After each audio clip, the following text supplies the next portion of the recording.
Hi friends, ஒரு டேஸ்டான மீன் maker recipe பார்க்கலாம் வாங்க. அதுக்கு ஃபர்ஸ்ட் ஸ்டவ் ஆன் பண்ணிவிட்டு ஒரு கடாயில் தேவையான அளவு எண்ணெய் ஊற்றிக்கலாம். எண்ணெய் நல்லா காஞ்சு வந்ததுக்கப்புறமா நம்ம கட் பண்ணி வச்சுருக்க வெங்காயம், கருவேப்பிலை, கூடவே வரமிளகாய் சேர்த்து வதக்கிக்கோங்க. வெங்காயம் வதங்குறதுக்காக கொஞ்சம் உப்பு சேர்த்து வதக்கிக்கலாம்.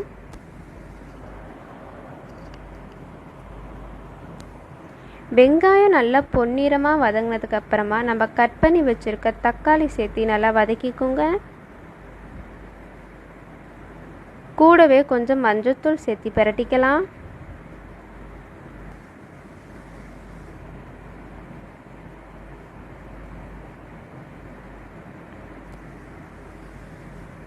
இப்போ நம்ம தக்காளி நல்லா வதங்கி வந்துருச்சு. இப்போ தேவையான மசாலா ஆட் பண்ணிக்கலாம். நான் இன்றைக்கி தனி மிளகாய் தூள், சிக்கன் மசாலா, கறி மசாலா தூள் ஆட் பண்ணியிருக்கேன்.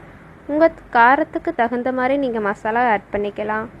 கூடவே தேவையான அளவு உப்பு ஆட் பண்ணி நல்லா பிரட்டிக்குங்க.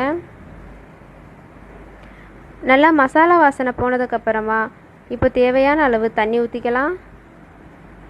தண்ணி கொதித்து வரப்போ நம்ம வேக வச்சு கட் பண்ணி வச்சுருக்க மீன் மேக்கர் சேர்த்து நல்லா பிரட்டிக்குங்க. மசாலாவும் மீன் மேக்கரும் நல்லா கலந்து வர டைமில் இப்போது நம்ம வடித்து வச்சுருக்க சாதம் போட்டு நல்லா பிரட்டிக்கலாம்.